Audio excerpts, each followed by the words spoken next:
Did you ask a question? Yes. I asked you that please have a greeting to our audience to start our conversation.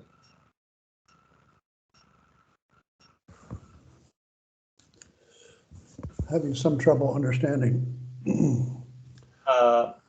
I told you if you want to have a brief greeting with our audience to start the conversation.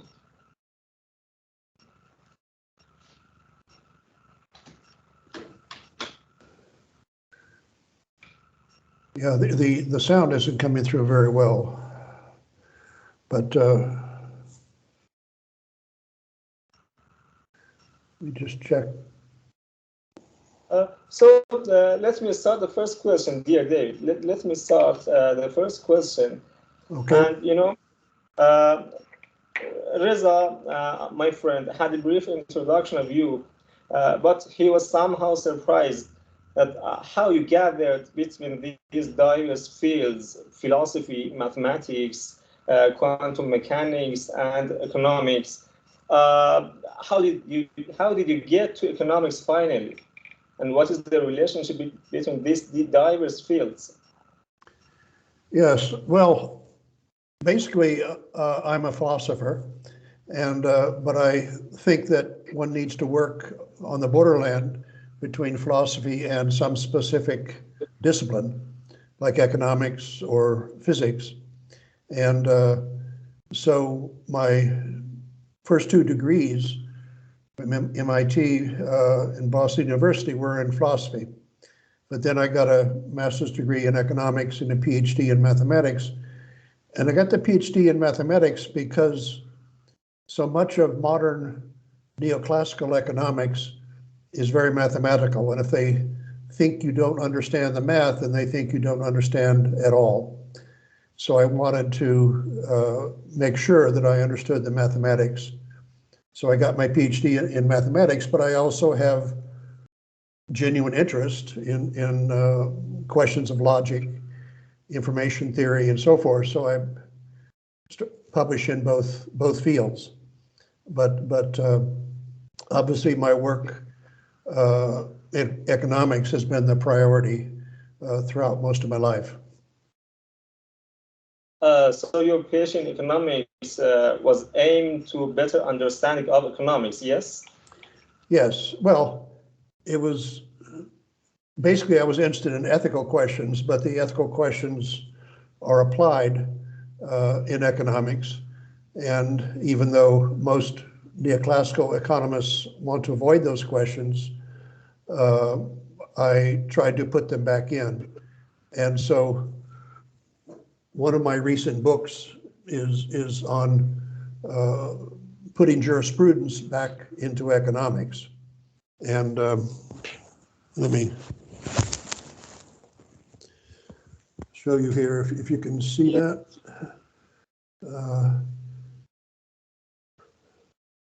This is your last, yes? The last published. So it wasn't so much the economics, but the underlying ethical issues that I was interested in. And modern neoclassical economics has tried to squeeze those issues out of economics. And so much of my work has been to try to put those issues back in and broaden, or at least go back to original conception of economics that included questions of jurisprudence. Awareness. Just a moment to tell my audience in Persian, please. خیلی جالبه که آقای پروفسور الرمن از فلسفه شروع کردن جامعه تنهایی و رفتن سراغ اقتصاد، باز یک بازگشتی به ریاضیات داشتن و البته ریاضیات رو برای بهتر فهمیدن اقتصاد مطالعه کردن و این حوزه‌های مطالعاتی هدفش بررسی هنجاری سوالات مبنایی اقتصاد بوده. به نظر من کسی با این حجم از تحقیقات باید بیشتر در معرض جامعه دانشگاهی قرار می‌گرفت تا بهش توجه می‌کردن. نظر شما چیه؟ سوال من اینه که حالا بین این ریاضی و فلسفه و اقتصاد شاید بشه ارتباطات ایجاد کرد، ولی حالا توی مطالعات ایشون همینجوری که من تو مقدمه عرض کردم فیزیک کوانتوم هم مکانیک کوانتوم هم ایشون یه مطالعاتی داشتن. اگر ما بدونیم که اون حوزه رو چرا ورود پیدا کردن فکر میکنم جالب باشه. Dear David, Reza asked that you had studied as well and had some research in quantum mechanics. What is the relationship of the quantum mechanics to the other fields, philosophy, economics? Are there as well any normative question in quantum mechanics? No, that's not normative questions there. I have a genuine interest in logic and mathematics, and along about 1962, I got so sick of economics, neoclassical economics, that I decided to go back and open up again my research interest in mathematics. My PhD was in mathematics, so I was going back to older issues. And that's where I got into information theory and quantum theory. And so that's a genuine interest, but not connected to my work in economics. I have two hands.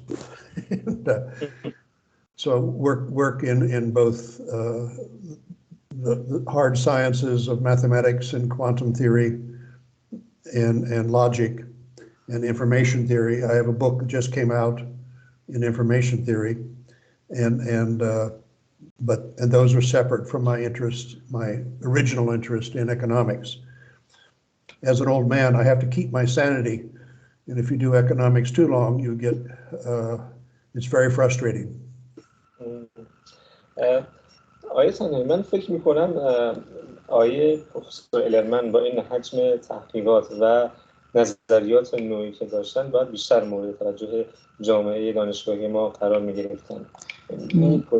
من فکر میکنم که حالا باید بپرسیم از خودشون که آیا چون که ایشون حالا آیا نگاه هترودوکسی دارن طبق که توی کانون توجهات نبودن، چون حالا کتابی هم که نشون دادن فکر میکنم که انتقاداتی به مکتب اصلی اقتصاد که حالا نئوکلاسیک باشه یه انتقاداتی فکر میکنم به این مکتب هم دارن. آیا دلیل این که ایشون حالا در حاشیه بودن این مسئله است؟ فکر میکنم بپرسید اصلا ازشون آیا هترودوکس بودن؟ This is our question, David, that someone with this bulk of research and scientific contributions should be normally more noticed in the academia. Do you think that your works are enough seen in the academia, or you are kind of heterodox economist, so because of your heterodox, your works are not noticed enough? Because your book simply shows that putting jurisprudence back to the economics is the anti-neoclassical approach. Yeah, well, the economics profession, at least in America, is very much dominated by standard neoclassical economics, and they only allow dissent if you're a Marxist, and because they know that Marxism can be easily defeated. And I was never a Marxist, and I am not a straight neoclassical economics, even though I perfectly well understand the mathematical aspects of it. So we have this expression, you're between two fires, and that has always been my problem.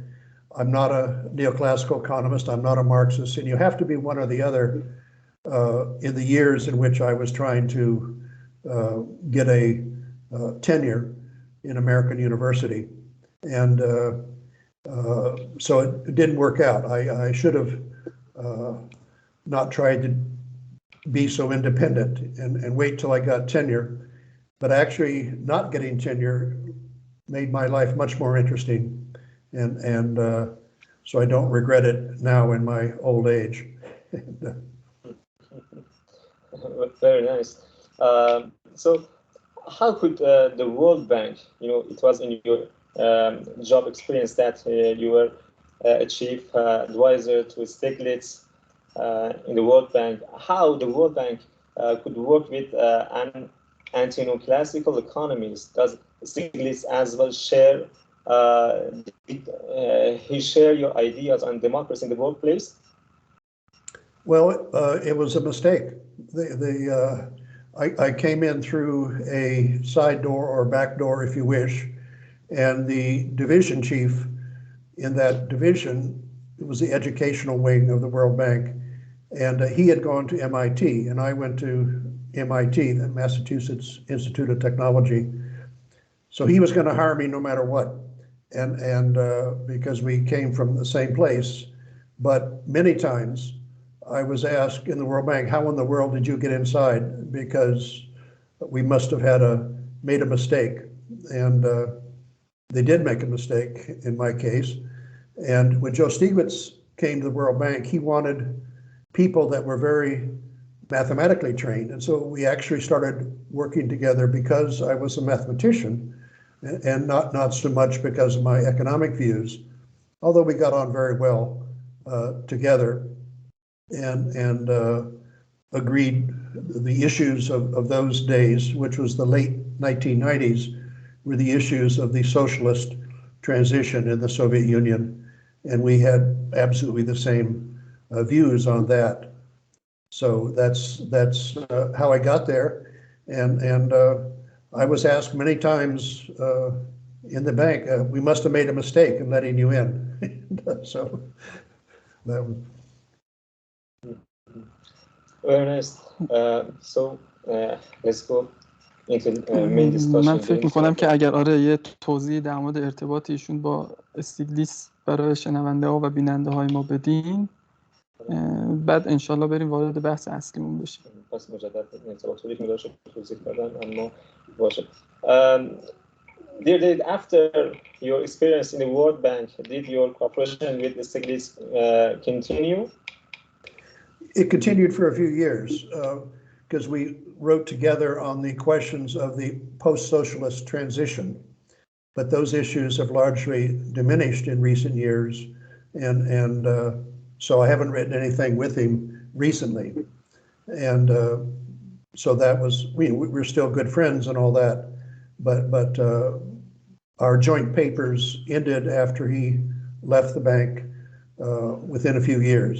I think probably 2002 was our last joint paper. به نظرم وارد بحث اصلی بشیم آقای دکتر تنهایی و اون هم بحث اجیر بودن یا بکارگیری نیروی کار در بنگاه تولیدی با عقد اجاره است، درسته؟ بله، به طور کلی حالا همونطوری که باز توی مقدمه شاید یه بحثایی اشارات کوچیکی شد، بحث قراردادهایی که توی بنگاه تولیدی بین کارگر و حالا بنگاه وجود داره، یکی از مسائل مهم این حوزه است که چطور ما میتونیم توی مردمی سازی اقتصاد این قراردادها رو سامان بدیم به طوری که اقتصاد ما مردمی تر باشه. حالا این بحث رو اگر موافقید بپرسید سوالاتش رو. یکی از نقاط برجسته پژوهش‌های آقای پروفسور لرمن نقد الگوی فعلی شرکت‌های تجاری و شرکت‌های سهامی هست که در این شرکت‌ها نیروی کار مزدبگیر هست، نیروی کار مزدور هست و در واقع سود یا منافع و ارزش افزوده تولید از آن صاحبان سرمایه و سهامداران بنگاه هست. این یک تم برجسته در کارهای پروفسور لرمن هست که میخوایم خود ایشون توضیح بدن چه نقدی بر این وارده. تقریبا الان همه مردم با این ایده کنار آمدن. آیا ممکنه حالت دیگه‌ای تصور کرد برای بنگاه تولیدی یا نه؟ به نظر میرسه قلب تولید و اقتصاد در عرصه توزیع در حین تولید همین الگو و ساختار بنگاه تولیدی باشه. Dear David, your main contribution to the economic literature is the democracy in the workplace. What kind of problem did you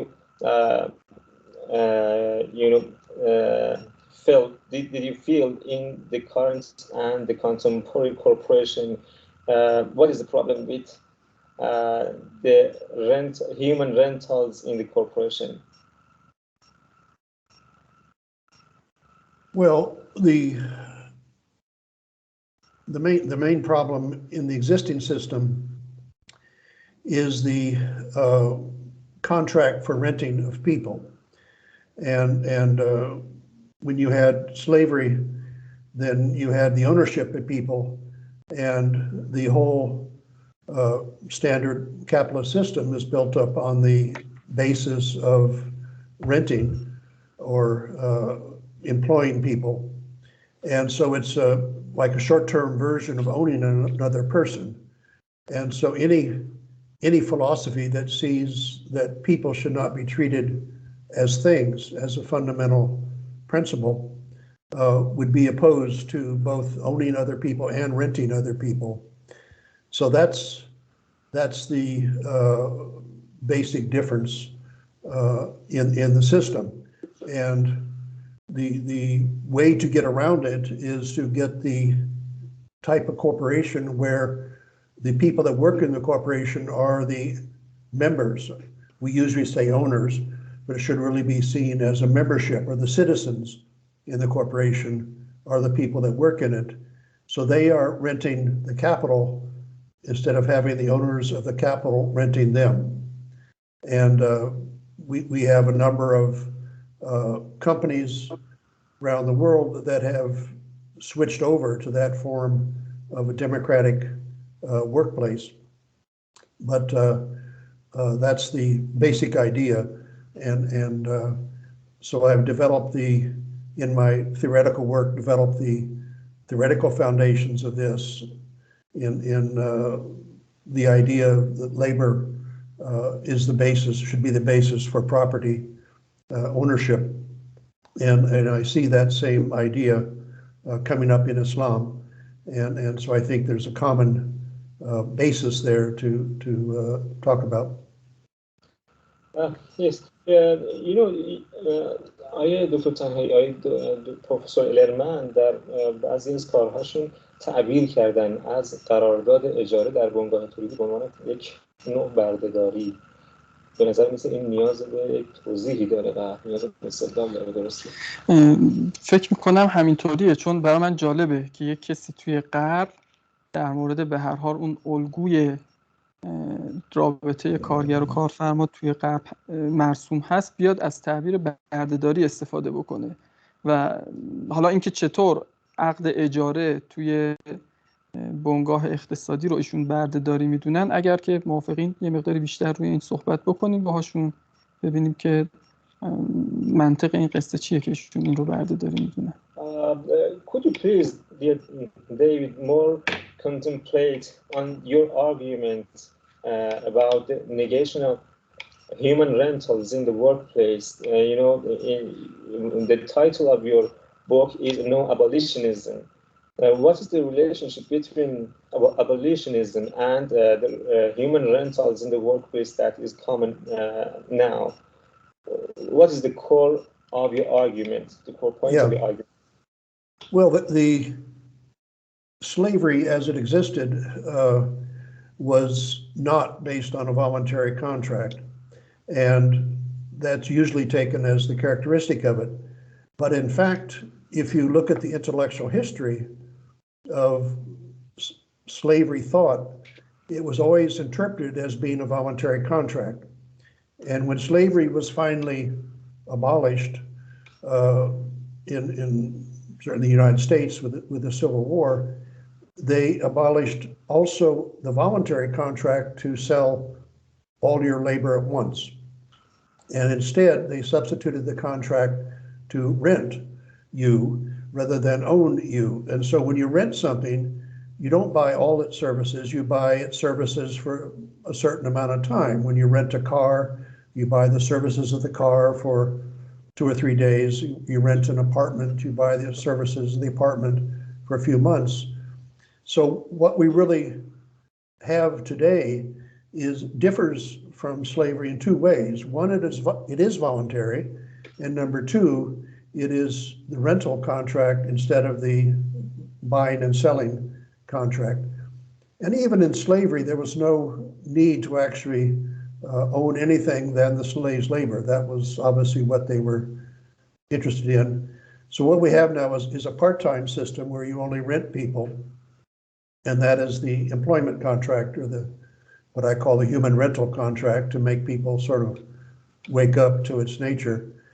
So it's that people should not be rented, things should be rented, and that I see is reflected in some Islamic thought in Al-Sadr, for example.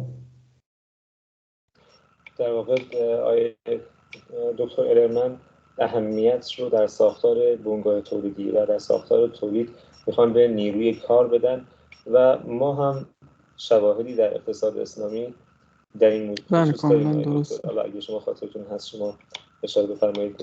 من فکر میکنم که حالا نه با تعابیر ایشون که حالا بردهداری یا اینطور چیزها بگن، اما توی اندیشمندان اقتصاد اسلامی فکر میکنم که شهید صدر بحثی رو توی این زمینه ارائه کردن.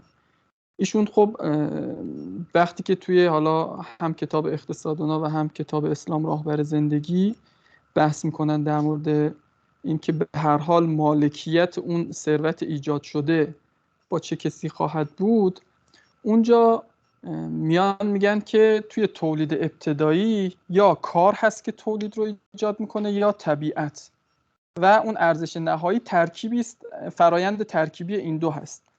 پس ما باید مالکیت رو بدیم به کارگر و سهم طبیعت هم در قالب حالا مالیات‌های اسلامی، چه میدونم زکات یا خراجی که مثلا قدیم از زمین و اینها گرفته می شده، سهم طبیعت هم اینطوری به حکومت اسلامی پرداخت میشه تا بین مردم توزیع بشه. ولی اصل بحث شهید صدر این هست که سرمایه برخلاف مدل بنگاه‌های موجود، سرمایه صاحب اون ارزش و ثروت تولید شده نیست. این کارگر هست که نیروی کار هست که مالک هست و سرمایه باید حالا تعبیری که دارن کرایش رو بگیره یا اجارش رو بگیره و خارج بشه. فکر میکنم که بین اندیشمندان اسلامی این بحث شهید صدر با بحثی که آقای پروفسور الرمن طرح کردن قرابت‌هایی داشته باشه. حالا نظر خودشون رو باز شما بپرسید. Yes, actually you're right. We also in the literature of Islamic economics, especially in the works of Shahid Sayyid Muhammad Baqir Al-Sadr, has written the book Iqtisaduna, Our Economics. He has mentioned that in the Islamic field of production, the added value goes to the owner of to the labor, not to the owner capital, not to the owner of the instruments of the production. The owner of these instruments of the production just deserves the rent of that machine and that instrument. I think your idea is much similar to the idea of Sadr. But unfortunately, I should mention that this idea of Shahid Sadr is also regarded a kind of a heterodox idea in Islamic economics literature. It is not in the mainstream of Islamic economics, and I think this is the same as your ideas. Is exactly your idea the same, that the added value of the production should go to the owner, to the labor, and not to the owner of the capital? Yes, that's. I recognize when you called my attention to Al-Sadr's books, then I found the English translation, and it's very, very close to the ideas in my books. I come from obviously a very different tradition, but I think we arrived at much of the same ideas. My ideas are obviously heterodox in the West, and I don't know if Al-Sadr's ideas are heterodox in Iran, but we certainly come to the same conclusions, essentially. And I found that amazing to see that connection when you pointed it out to me, which I thank you. Yes. علی‌رغم اینکه شهید صدر پرچمدار اقتصاد اسلامی حداقل در فضای جهان شیعی محسوب میشن، اما این ایده شهید صدر به نظر میرسه دکتر یک ایده نسبتاً مغفولی هست. چرا نظر شما چه علتی میشه در نظر گرفت؟ والا حالا نمیدونم، باید این رو قدری بیشتر در موردش کنکاش بکنیم که چرا ایده شهید صدر در مورد اداره حالا بنگاه تولیدی، من میخوام بحث شهید صدر رو قرائتش رو مقداری به قرائت‌های الرمن نزدیک بکنم و خیلی از بحث‌های دیگه هم که شهید صدر داره خیلی توی کانون توجه قرار نگرفته، حالا مثل مباحثی که شاید توی بانکداری و سایر حوزه، حتی ایشون توی تولید ثانویه هم بحثایی دارن که اونها هم مورد توجه قرار نگرفته. حداقل این هست که این بحث‌ها باید به طور جدی قرائت بشود مجددا توی فضای علمی ما. حالا من یه سوالی که برام ایجاد شد، فکر میکنم که آیه الرمن تا الان بیشتر نقد کردند فضای موجود رو و خب من یه خلاصه از ایده ایجابی شهید صدر هم گفتم. علاقه‌مندم که بدونم ایده ایجابی ایشون چی هست برای اینکه به قول خودشون این بردهداری رو از محیط بنگاه لغو بکنیم. حالا ما البته توی اقتصاد اسلامی صرفاً نظر شهید صدر رو هم نداریم، مفاهیم دیگه‌ای رو هم داریم که فرض بکنید مضاربه، اون هم نوع دیگری از روابط صاحب سرمایه و صاحب کار هست که حالا من به نظرم اگر ایده ایجابی ایشون رو اول بپرسیم و بشنویم، بعد حالا این چیزی که ما در اسلام تحت عنوان مضاربه داریم اون رو هم باز بگیم به آقای پروفسور الرمن تا ببینیم نظر ایشون در مورد مضاربه هم چی هستش. You know, in most of your research, what the point which is prominent is that you negate the contemporary setting of the corporation, and it has a negative point that this setting and these conditions should not be. But what is the positive side of the problem? What is your recommendation? What is your model that you prescribe for our corporations that they are that they do not include the human rentals? What is your proposal? Well, I mean, this is why I have this book, Neo-Abolitionism,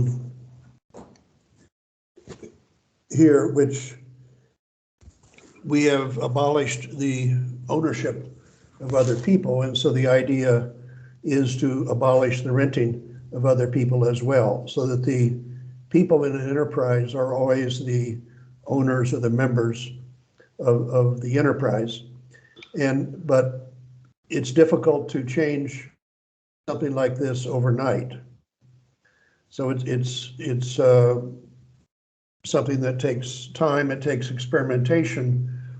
So throughout my career as an academician, and also after that, I've always kept one foot in the practice of how do you transform a company, a corporation, into one that is a democratic corporation where labor hires capital rather than the owners of capital renting human beings.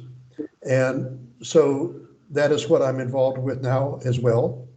I started doing that work in the 1970s and did a number of conversions in the United States of companies into being a democratic company, a worker-owned company. And now that I've retired and living in Eastern Europe, I'm doing the same thing here. We have a organization that is working on that. And the way to do it in practice is to have a company that is co-owned at first by the original owners and then partly by the workers. And then slowly over time, you increase the part that's owned by the workers or the employees until it's 100%. And this is a method in America is called the Employee Stock Ownership Plan. And we are doing that now in Slovenia in a much more democratic form. And we've already converted 3 companies to this. So it's mainly a demonstration effect. It's demonstrating that you have an alternative way to run a company, and that is democratic, where labor takes precedent over capital, and the capital is rented, the people are not rented. But we're doing it in a way that starts off with a certain percentage. So you build up the percentage over time until you get 100%. So we're working on at sort of the micro scale, this transformation. We will introduce a law in the country where I'm living now, Slovenia, probably within the year, that will make this a special legal category. But this is a transition mechanism. So we talk about the final goal, or we talk about the transition mechanism. The transition mechanism is something that goes over 10 or 15 years. And it's particularly useful when you have private companies where the owner is retiring. And if he sells the company to another company, they will probably shut it down and take the best workers and the machines, but the community where the company is will lose that business. And so there are many practical reasons to make this conversion too, but that's where we're starting, is in this conversion of companies slowly over 10-year period to being completely democratic company. به نظر می‌آید تو تنهایی ایستاپ‌ها و به تعبیری طرح‌های مالکیت سهام کارکنان، مدلی که پروفسور الرمن در حال توسعه‌اش هستند در آمریکا قبلا و الان در کشور اسلوونی، یک مکانیزم دوران‌گذار هست. به نظر شما چقدر میشه روی این طرح‌ها برای دموکراتیک کردن بنگاه‌ها حساب کرد؟ ببینین، باز با توضیحاتی که ایشون دادن، من به نظرم ایشون رفتن سراغ این که یعنی کماکان، حالا نمیدونم توی بحثاشون یه انتقاداتی به اجاره شدن کارگر داشتن، اما توی جواب اومدن کارگر رو مالک گویی شبه مالک کردن. یعنی کماکان توی این طرح ایشون پذیرفته شده که باز هم اون ثروت ایجاد شده باید مال مالک سرمایه باشه، ولی راهکار ایشون این هست که کارگر رو ما مالک سرمایه بکنیم، به نوعی کارگر رو سهامدار بنگاه حالا یا کمپانی بکنیم و از این طریق ما اون ارزش ایجاد شده یا ثروت ایجاد شده رو برگردونیم به نیروی کار یا همون کارگر باشه. اما خب مدل دیگه ای رو ما توی اسلام داریم فکر میکنم که علاقه‌مندم که شما نظرشون رو بپرسید. توی مضاربه ما اصلا کارگر رو صاحب سرمایه نمی کنیم، سهامدار نمی کنیم، اما کارگر رو مدیر بنگاه می کنیم به عبارت. یعنی اون عامل یا نیروی کار توی مضاربه، اداره بنگاه، همه چیز دست اون هست و نهایتاً هم کارگر شریک صاحب سرمایه میشه. یعنی اینها کنار هم قرار میگیرن. من خیلی دوست دارم که شما این الگوی مضاربه رو توضیح بدید به آقای پروفسور الرمن و نظرشون رو بدونید که این الگویی که به جای اینکه کارگر تبدیل به صاحب سرمایه بشود، کارگر شریک صاحب سرمایه بشود و بخشی از اون ارزش ایجاد شده رو اصطلاحاً مالک بشه و در این حال مدیر بنگاه هم اینجا با نیروی کار هست. یه مدیریت بنگاه مثل شرکت‌های فعلی توسط صاحب سرمایه تعیین نخواهد شد. این رو هم اگر توضیح بدید باید. You know, David, you mentioned that ESOPs are actually a kind of transition mechanism to, step toward democratic firms. They are not ideal type of a democratic firm and enterprise. But if Dr. Tanhaa'ee, Reza, and me were thinking about an ideal type of corporation, that in this corporation, in this enterprise, the labor is the manager, and the added value directly goes to the labor. You know, in Islam, we have another contract that you may have heard of that. It is mudaraba. Mudaraba. In mudaraba, the labor is actually the manager. In the ancient time, at the early Islam time, the merchant just took the capital from the owner of the capital, and he went to his, commercial trip or journey, and worked with the capital. And he was the manager, he was the agent, he was at the same time worker, and the profit was his and the owner of the capital simultaneously. They shared the profit.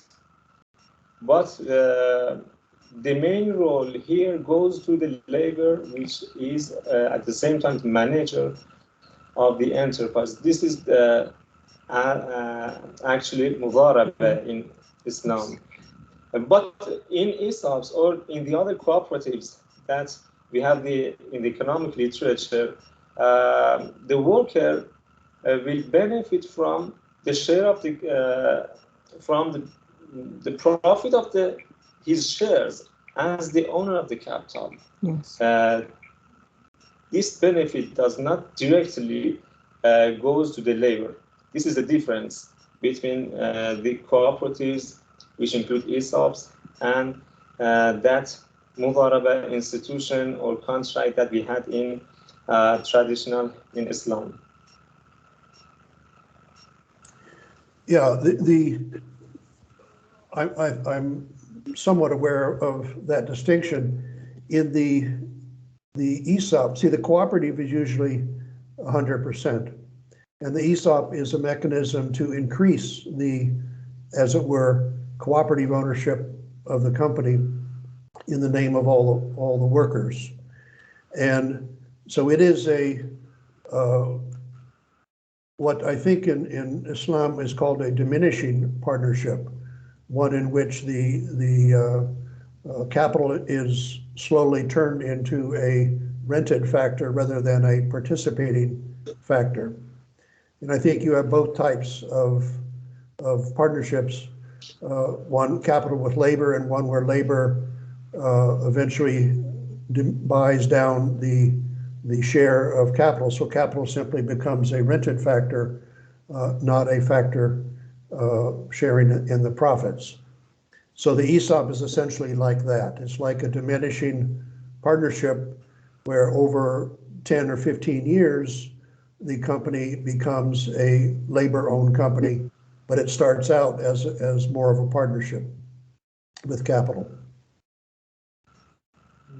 در واقع ایشون تشبیه میکنن مدل‌های ایساپ رو به یک مشارکت کاهنده و به تعبیر عربی المشارکه المتناقصه که در ادبیات بانکداری اسلامی ما داریم.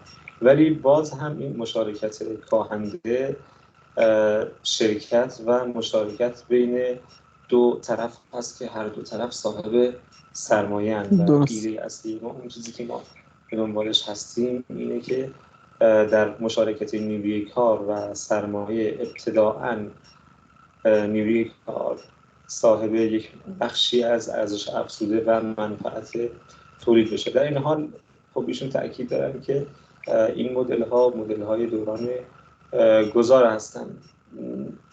ولی خب به نظر میرسه آیه تنهایی یک نکته دیگه‌ای که ایساپ‌ها دارن عدم الزام حقوقی یا قانونی از طرف حاکمیت نسبت به این کاملا درسته. یعنی به عبارتی اگر من بخوام به بیان داخل کشور خودمون این رو بگم، تا وقتی که ایساپ‌ها توی قانون تجارت ما نیاند، حالا ایساپ و شبه ایساپ یا الگوهای دیگه عملاً صرفاً توصیه‌هایی هستن که خوب است که اتفاق بیفتد. حالا من میخوام بدونم که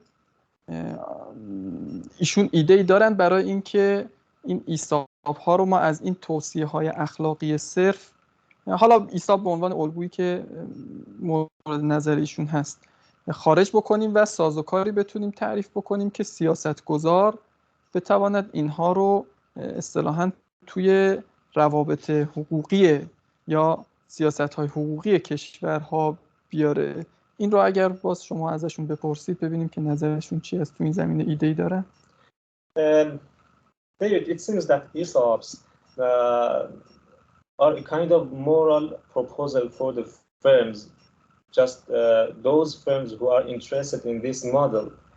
There's not any legal imposition toward enterprises to adopt this kind of enterprise. Are there any government policies, are there any government regulations that support ESOPs in Slovenia or in the United States?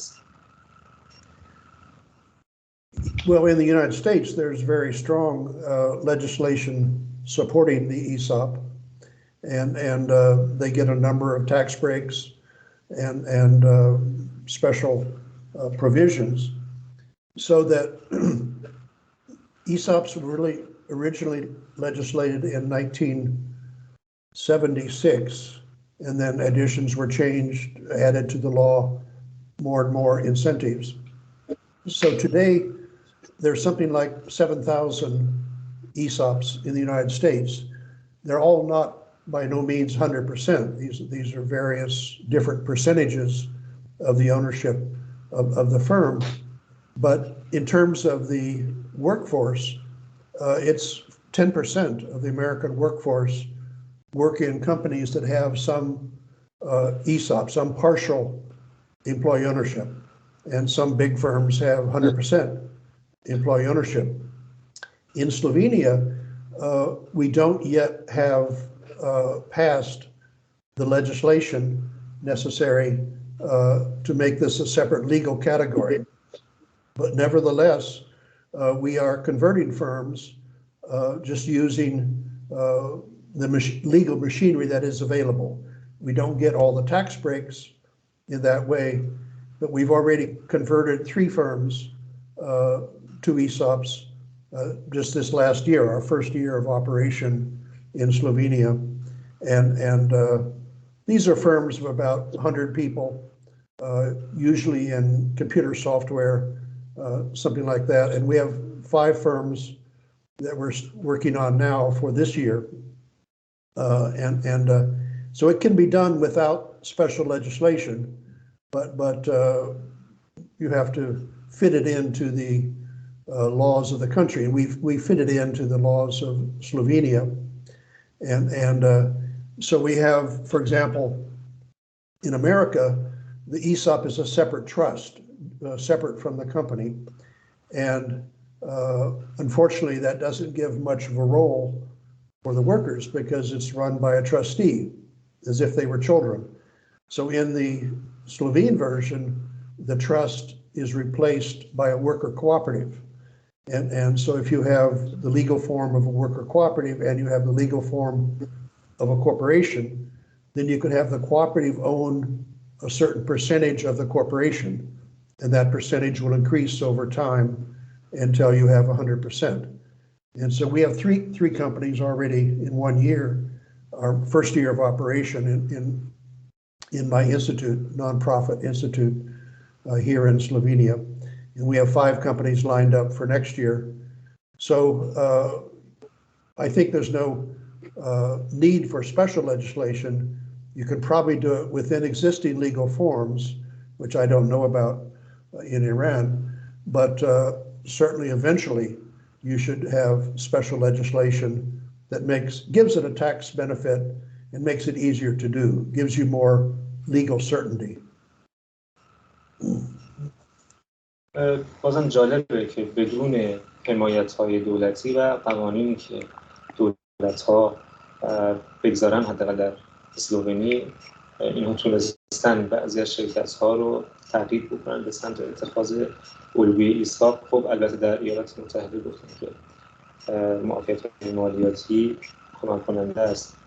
حالا دکتر اگر میشه ازشون بپرسید که ببینید با توجه به اینکه ایشون حالا با بانک جهانی هم همکاریایی داشتن، از اون طریق هم آیا تلاشی داشتن که این ایده هاشون در مورد دموکراسی در محیط کار و اصطلاحاً مردمی سازی بنگاه و اینها رو از طریق بانک جهانی توصیه هایی بشود به کشورها و از اون طریق بتونن این ایده ها رو پیاده بکنن؟ به خصوص که یک کتابی هم که همکاری داشتن با بانک جهانی نوشتن کمک کردن به مردم که خودشون به خودشون کمک بکنن. Helping people help themselves. When you worked in the World Bank, I think you had these ideas about the democracy in the workplace. Did you try at that years to make these models, you spread these models in the third world countries who were prescribed by the regulations of the World Bank? Did you try to apply this model, the ESOPs, in the other countries?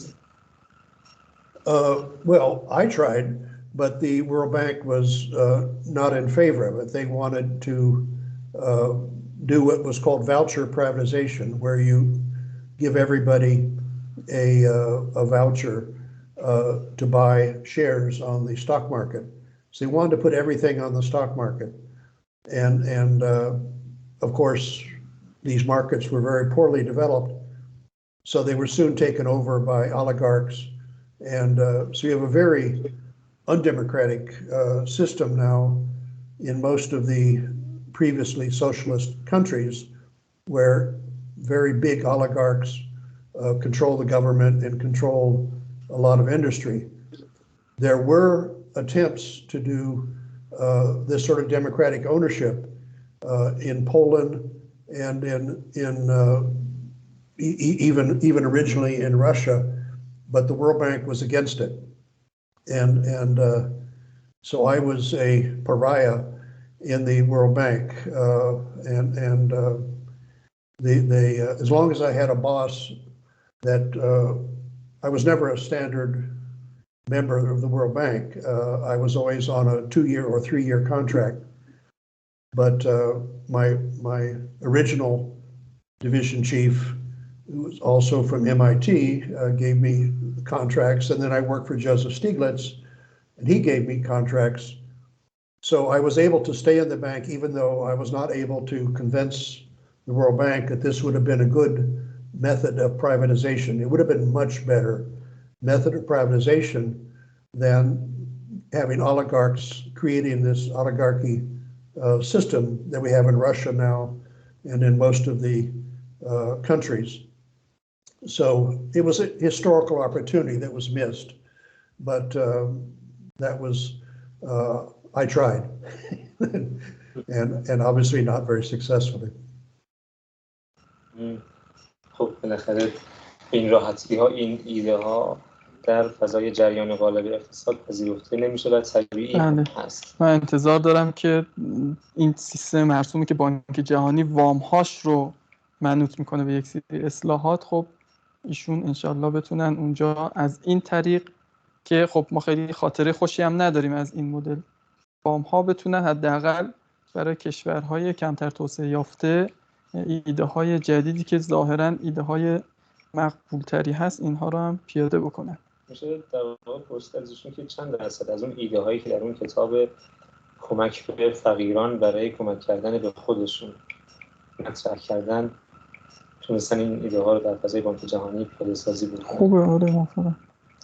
David, the ideas that you mentioned in your book, helping people help themselves, how much percent of those ideas were accepted in the World Bank when you worked with the third world countries? Well, the World Bank uses some of that rhetoric, but it's almost the opposite set of ideas. And as you see from that book, in the final chapter, I give 5 or so reasons why the World Bank should be essentially shut down. And we had the expression decentralization with extreme prejudice. The World Bank is not really a World Bank. The World Bank is an American institution, and it represents primarily American interest around the world. And so my recommendation was that it be shut down in Washington, D.C. and have only the regional banks in Africa, Asia, and Europe, and so forth. And so that was what I argued for at the end of that book. If you look at the last chapter, it argues that the World Bank should be what I call decentralized with extreme prejudice. In other words, shut down and much decentralized to the various countries where it would not be under American domination as it is. It's 3 blocks from the White House and is very much an American subsidiary, not really a world bank in that sense. So I hope that answers your question. خیلی شفاف بود پاسخ پروفسور ارمن. جالبه کسی که سالها اونجا بوده این اعتقاد رو داره.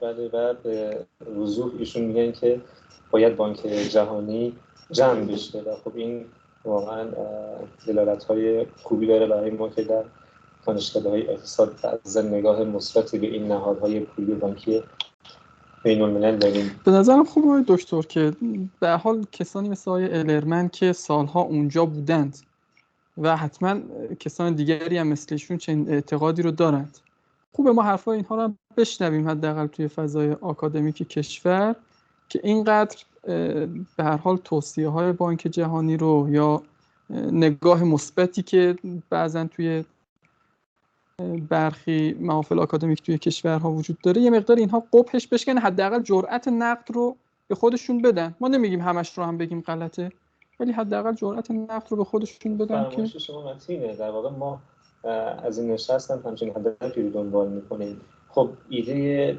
برجسته آقای پروفسور الرمن در مورد ایسلام یک نوع تعاونی هست و خب عرض کردیم که ما لزوما مدافع تعاونی نیستیم و میخوایم ولی باب گفتگو رو باز بکنیم که بنگاه اقتصادی متعارف هم اونطور که بعضا تصور میشه به صورت پیش‌فرض و به صورت کاملا قطعی و مسلم پنداشته میشه توسط اساتید اقتصاد ما، اساتید حقوق ما و حقوقدانان ما و هیچ تردیدی رو در بنیانهای اون به خودشون روا نمیدونن، اینطور نیست.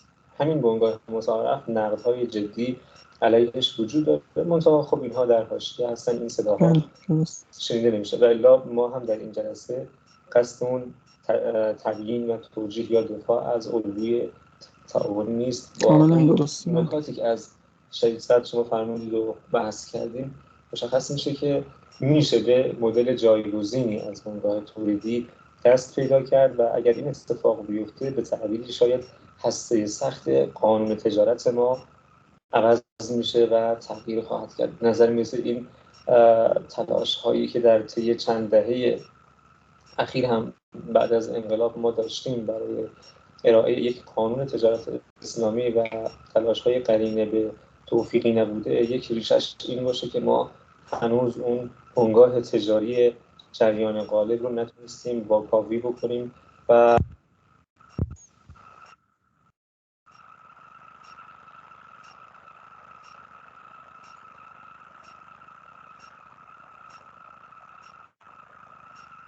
I'm not hearing the sound anymore.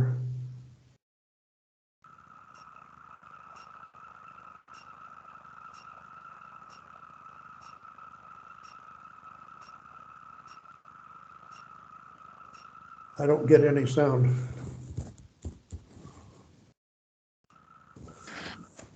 It will be fixed. It will be fixed in a while, okay? In a short minute. Okay. Wait, thank you very much.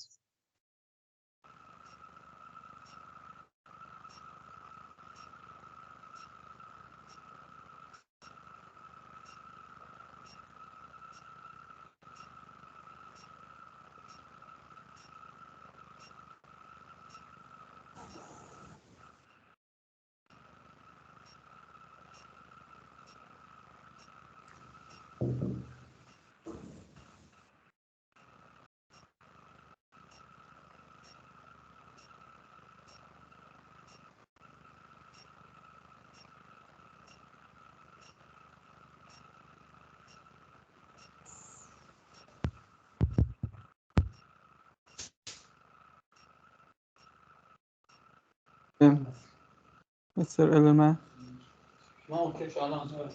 Wait some minutes, please.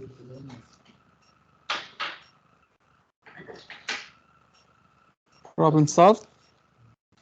بله. بله. خب بپرسیم زدن صدا هست. Okay. Can you hear us right now, David? Can you hear us right now? Yes. Very good. خب چون قسم مطرح بکنید؟ سوال بنده این بود که حالا صرف نظر از مسائلی که مطرح شد توی جلسه، ما یکی از مسئله ها اون مردمی کردن اقتصاد هست توی این سالهای اخیر توی کشور که زیاد هم در موردش صحبت شده.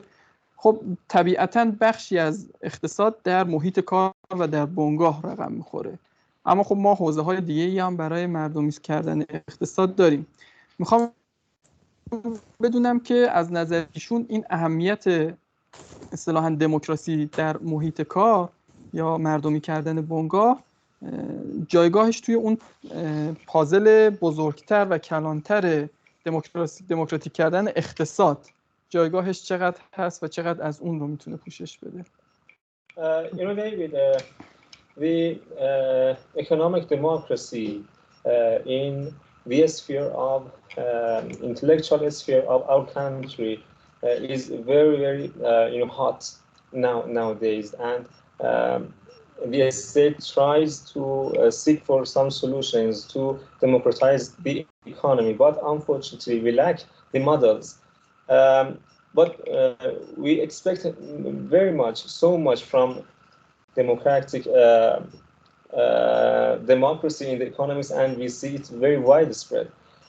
How many percent or how much percent of the whole economic democracy do you believe will be provided by the democracy in the workplace?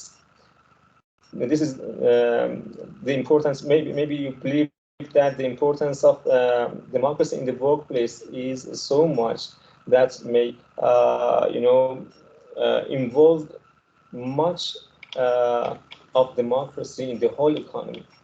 How much percent of the whole economic democracy will be provided by the democracy in the workplace? Yeah, it's a very strange idea in the West that we have democracy which amounts to voting, once every few years, and yet people in what they do all day long don't have democracy. They are simply rented human beings or hired labor, and so it's a huge contradiction in ethical contradiction in the workplace. So when you have democracy in the workplace, then and also in the political sphere, then people will have much more self-governance, much more development of their truly human capabilities than simply when they're another piece of rented machinery in the workplace. So that's, I think, an absolutely crucial part of developing a democratic society is to have democracy in both the government level and in the enterprise economic level. And if anything, the economic level is much more important to people's everyday lives. That's where they spend most of their day is on the job. And so it's absolutely crucial, I think, to develop workplace democracy. And in the situation we have now, we do it piecemeal. We're doing it firm by firm to show that it works, to show that it's not a crazy idea, and that people can be responsible owners of their own companies that they work in. And it's much more efficient. People working for themselves work much better, much more intelligently than when they're working for somebody else and trying to do as little as they can to get away with. And so it really, I think, will lead to the development of the economy more as well, that people's creative facilities and their energy and intellect they will put into their workplace. So it's a reform that is long overdue, and you know, in the West, I think we would have had it much sooner if it had not been for communism, and that sort of divided the world into the communist world and the capitalist world, and both of them, I would say neither of them allowed democracy in the workplace. It was just a question of ownership by the owners of the stock or ownership by the government, which is a very false choice, put it that way.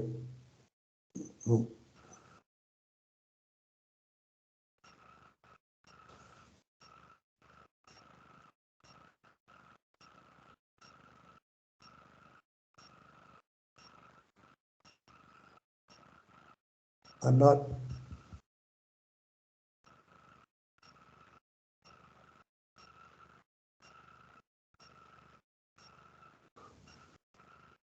getting the sound.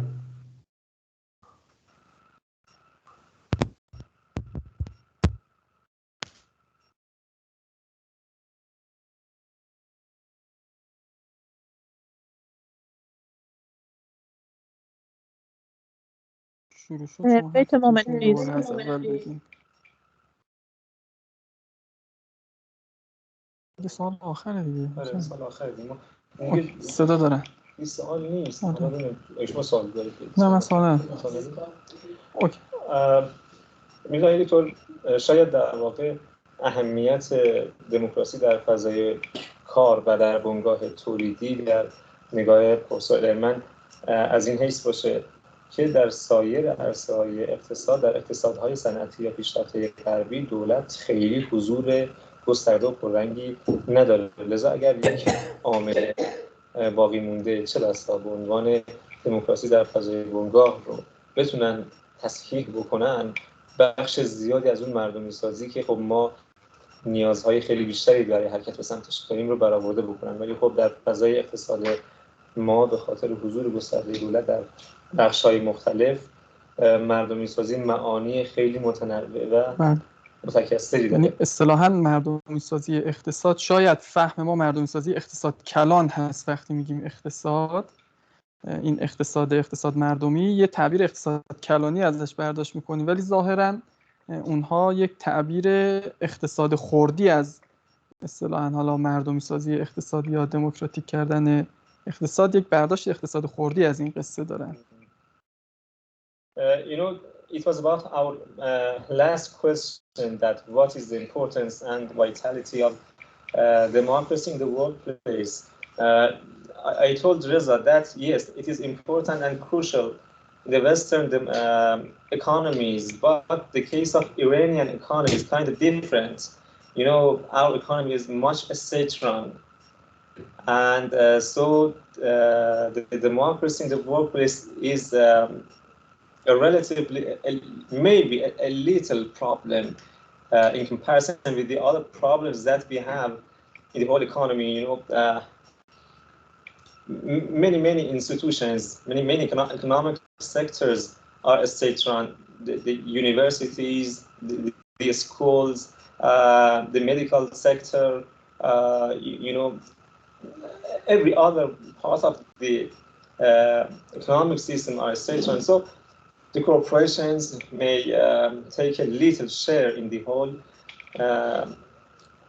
map. So, but I think it's really important in its own right. So, any other question? No question. نه سوالی ندارم من. If any other final points you have, dear David. Yeah, so I'm aware that there is less of a what we would call a private sector. You have the state sector and you have the bazaar, and there's relatively few private companies in between. But there are a good many, and there are also foreign companies that operate in Iran, and they can also be set up something like the ESOP, and for example, I know that Siemens the German company Siemens has very active subsidiary, and they could set up an ESOP for the workers there. And there are probably a number of other companies, foreign or domestic, that are private, that could initiate the idea. And then the state sector can start to spin off certain parts. And I know that anywhere in the world, government bureaucrats don't want to give up control of the enterprise, but they would be much more efficient and much more developed capabilities of the people if they were spun off as democratic companies. So there's, I think, a great need to develop the private sector between the bazaar and the government sector. And this is a very useful model to start there, and then make slow conversions in those companies. And then eventually you can privatize some of the state companies or parts of the state companies, not all at once, of course, but spin off parts of the state companies into democratic ownership. And they would be much more efficient, I can assure you, in that regard. Very good. Thank you very much, David. I think we need to spread these ideas in Persian literature of economics and Islamic economics. باید این ادبیات رو تلاش بکنیم و توسعه بدیم، معرفی بکنیم به فضاهای پژوهشی داخل کشور و مبدأ بازنگری و تحولی بشه انشاءالله در الگوی مردمی‌سازی اقتصاد در عرصه تولید در حین توزیع در حین تولید. بله، توزیع اصطلاحاً در فرایند تولید رو یکی از مباحث مهمی هست که شاید ما بیشتر توزیع پس از تولید بیشتر بهش توجه کردیم و اینها. از این مقوله غفلت کردیم. Thank you, David. It was a great conversation. I am sure our viewers have benefited as much as we have, and I hope it won't be our last conversation, and we'll have more amazing occasions like this in the future. God willing.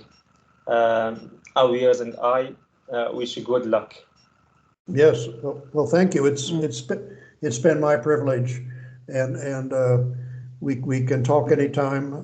I'm retired now, and I have my institute, which develops these ESOPs in Slovenia, but I'm not a day-to-day worker.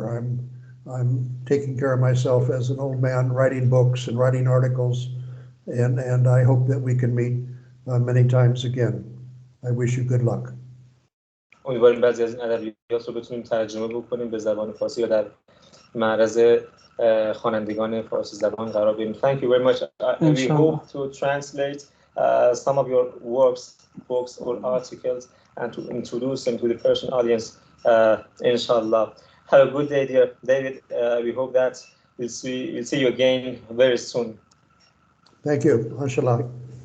Thank you, David. Pardon me. Excuse me. بهش بگین جلسه رسمی تمام شد یا چند تا سوال غیر رسمی در 4-5 دقیقه. Okay. Reza tells that the formal session ended right now, and we have some informal questions. If you have time, if you are not tired, because we took your time very much. No problem. بپرس مثلا اون کار عراقش رو بپرسیم، یا مثلا تو بانک جهانی در مورد ایران هم کار کردن این چیزا، یا مثلا یه در مورد عراق بگین یه جلسه تو آثارتون تو سایتتون دیدیم. Yes, there was the presentation of you about Iran. Yes, a testimony about عراق، در مورد عراق. It was about Iraq. Yes, it was در دولت آمریکا. Yes, it was a lecture in Senate, I think, or in the Congress. In the Congress that you talked about Iraq, and the report was about 3 pages. What is the subject of that report and your lecture in front of the congressmen? Could you remember that? Yes, it was my testimony in Congress. Yeah. I mean, we haven't talked about this, but I've actually been, it hasn't come up yet, but I've actually been to Iran 3 times. when I joined the World Bank and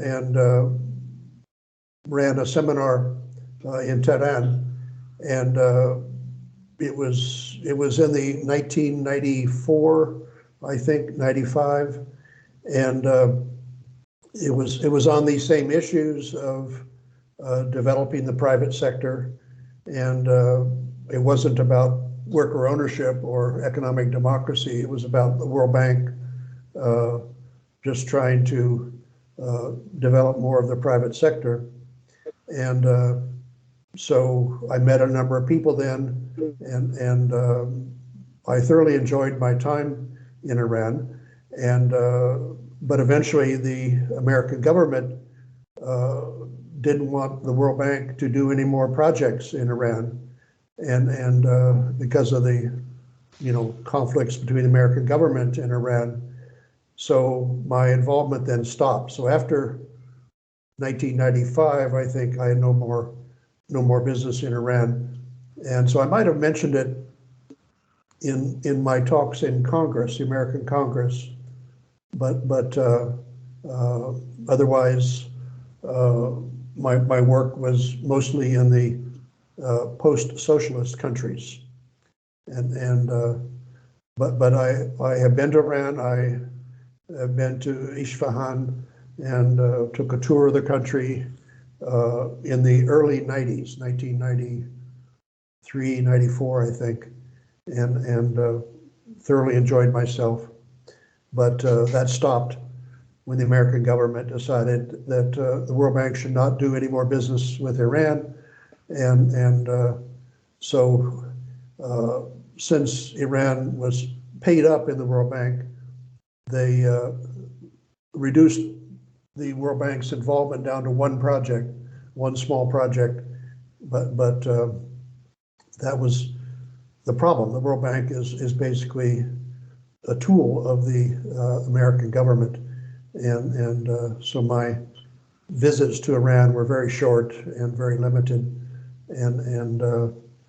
but that's why I've always had a special interest in what goes on there. That was almost 30 years ago, so it's a long time ago. So our meeting was not the first, your first speaking to the Persian audience. It was not the first, yeah? That's right. And well, I mean, I ran the seminars. I didn't necessarily, wasn't the main speaker, but I probably did have some speeches. I don't remember, but yeah, it was one of my first projects when I joined the World Bank in 1993. I was assigned to do some projects on privatization, basically, and so that's when I visited the country. We had some trips around the country.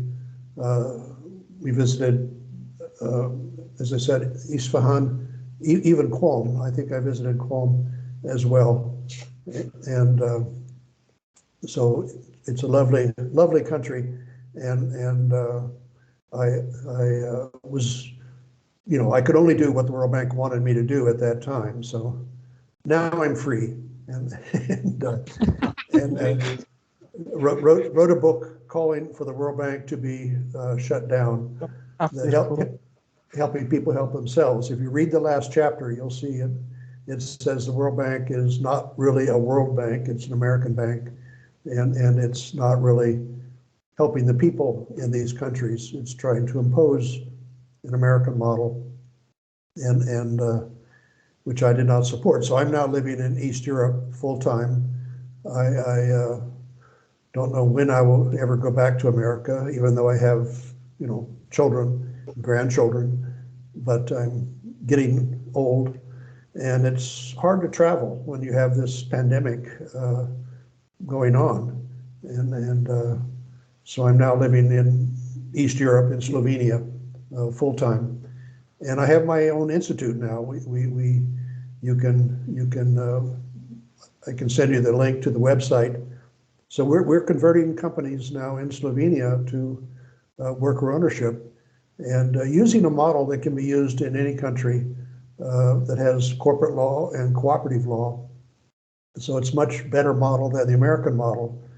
The American model is basically controlled by managers, and so we have a much more genuine model for workplace democracy that we're developing here. May this pandemic ends and we meet you inshallah here in Iran, David. انشالله. در مورد تحریما، از اینکه نظرش در مورد تحریم ایران چی، ایران چیکار باید بکنه، مثلا توصیه چیزی دارین؟ Reza asked that what's your view about the Iranian sanctions, the sanctions of US against Iran, and what solutions may Iranians and the Iranian government have toward these sanctions and to solve the problems aroused by these international sanctions, very hard sanctions? Well, I don't think it's any surprise that the World Bank or Western governments very much take the view of Israel in the Middle East, and Israel has the atomic bomb, and they don't want anybody else to have the bomb in the Middle East, and so you're obviously going to have a lot of American government hostility from that point of view. Obviously, I would favor a nuclear-free Middle East and a nuclear-free world, but those are the realities. And Israel is very much opposed to Iran, and even though Iran is, by far more progressive and democratic than, say, Saudi Arabia, and so it's a not a government policy that I can support. And now I'm living in Europe, and Europeans are much more open-minded about these things, although they still have a lot of American influence that requires them to do certain things. But hopefully that will change too eventually. David, are you regarded a left economist, or no? Are you regarded a left economist?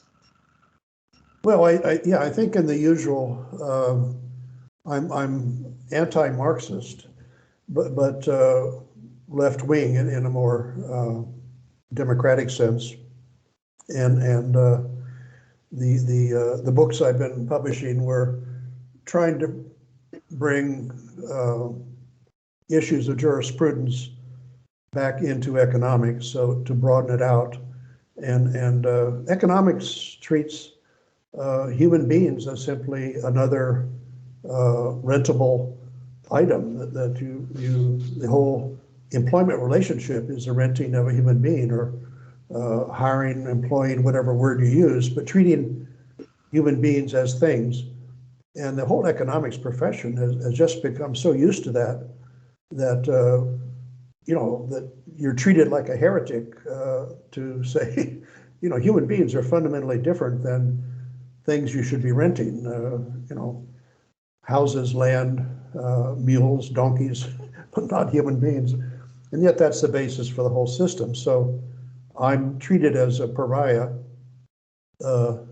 My academic career was very unsuccessful because you had to either be a neoclassical economist or you had to be a Marxist, and I was against both. So there was no room for me in academic economics. And of course, after the collapse of the Soviet Union, even the Marxists are very much in a minority now, and so it's mostly just straight neoclassical economics, and which I understand very well because I'm a mathematician as well, but fundamentally disagree about the whole idea that human beings can be rented as if they were machines or something. And so I spent most of my life promoting this idea that the human beings should be the members of the enterprise, not simply a rented input into the enterprise. And I'm glad to see that Al-Sadr has the same ideas. I mean, I didn't know about him before, but reading him was very enjoyable, and you know, particularly the last part 2 of the second volume of his work on economics is very good. And so we're speaking different languages, but we're coming to the same conclusion, put it that way. And I was very glad to see that. I didn't know about him before, so thank you for calling my attention to Al-Sadar's work. David, do you think if you did not stress that much on the democracy in the workplace, if you did not stress on that point, could you get some chair and some opportunity in the economics department of Harvard, Princeton, Chicago, or some prestigious economics department? Have you paid any price for your stress on the democratic workplace? I don't see much progress in the big economics departments. They're very much straight neoclassical, and the only exception is Stanford University, which has a position for one economist that works on cooperatives, and this was because the founder of Stanford University, his son was interested in that, and so he made that a condition. So you have one major university in the entire country where you have a professorship about cooperatives, and it's held by a man named John Pencovel, Stanford University. But Harvard, Yale, all the others, it very much is not much of an issue. It doesn't come up, and so there are individuals here and there that are interested in these ideas, but they're very much a minority and very much in less famous universities, put it that way. But I think if you did not stress that much on the democracy, you could have get some of these chairs because you are a mathematician and they are interested in mathematics and quantitative issues in economics. I didn't get the question. I think if you did not stress that much on your points about democracy in the workplace, and you were a mainstream economist, certainly you could get some of these opportunities and chairs in these economics departments. Well, I had the opportunity at one time to join a Catholic university, Notre Dame, but it was just at the point, 1989, when everything was opening up in the collapse of communism. And so I decided then to take my practical knowledge, to leave the university system and move to East Europe and worked on the privatization of companies to something like an ESOP or something like a worker-owned company.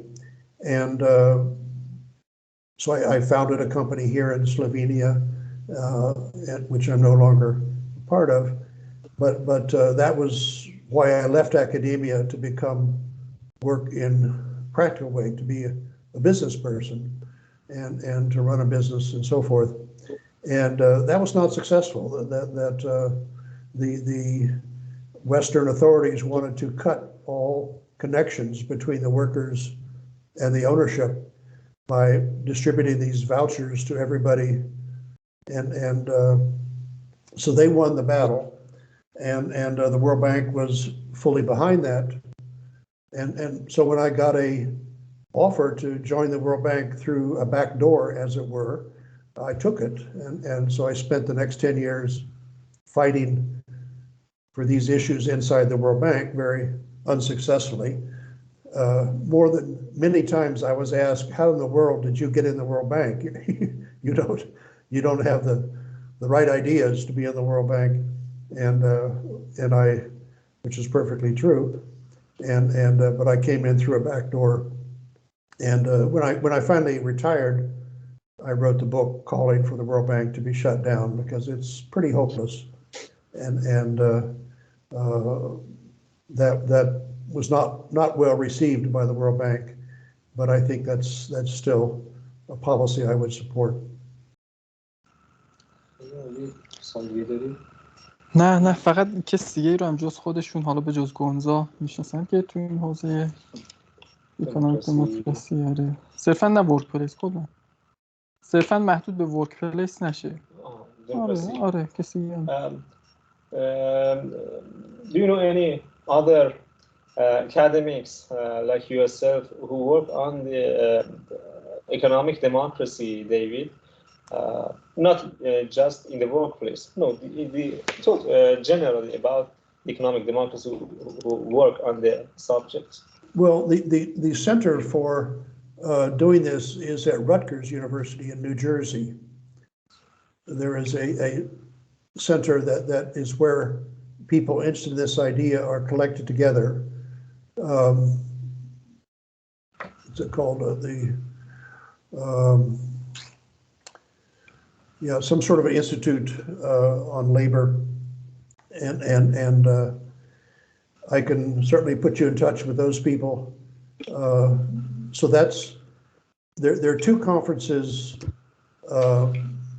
every year, one in Rutgers University in New Jersey and one in California, and there is also a center in the University of California in San Diego in the management school that works on these issues. So you have these sort of outposts in universities that work on these issues of economic democracy, but it's very much a minority sort of thing,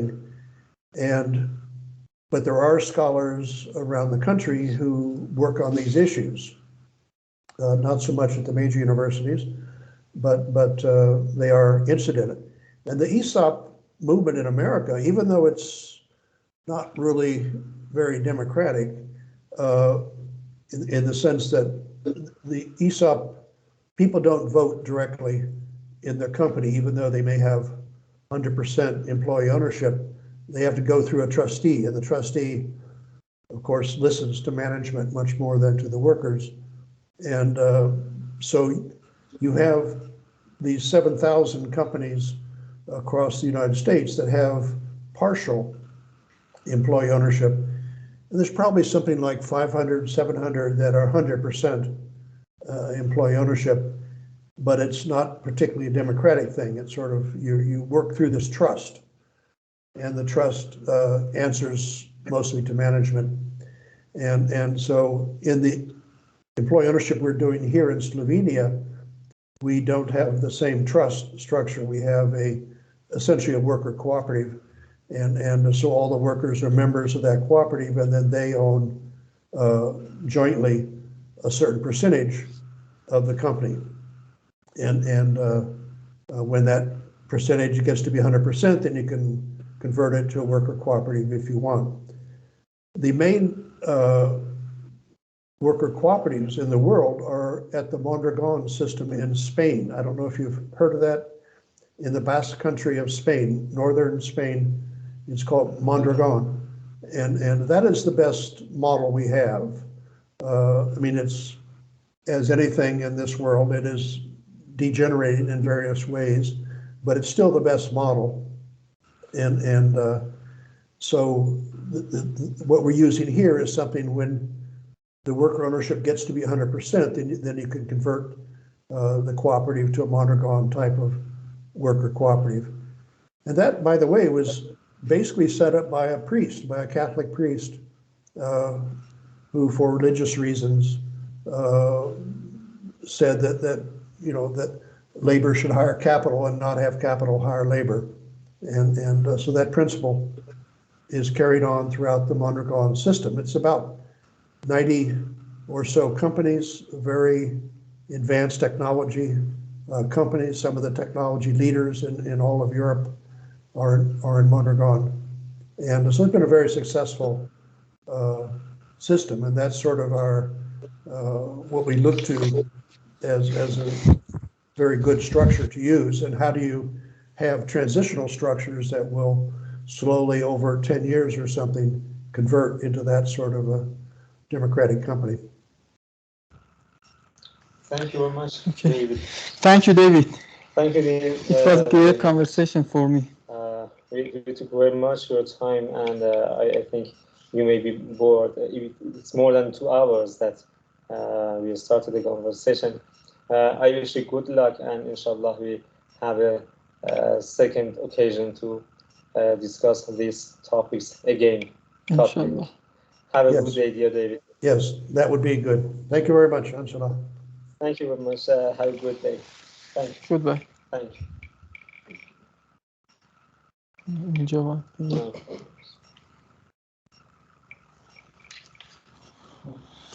آقا مقدمه هاش حالا باید بگیم. آها.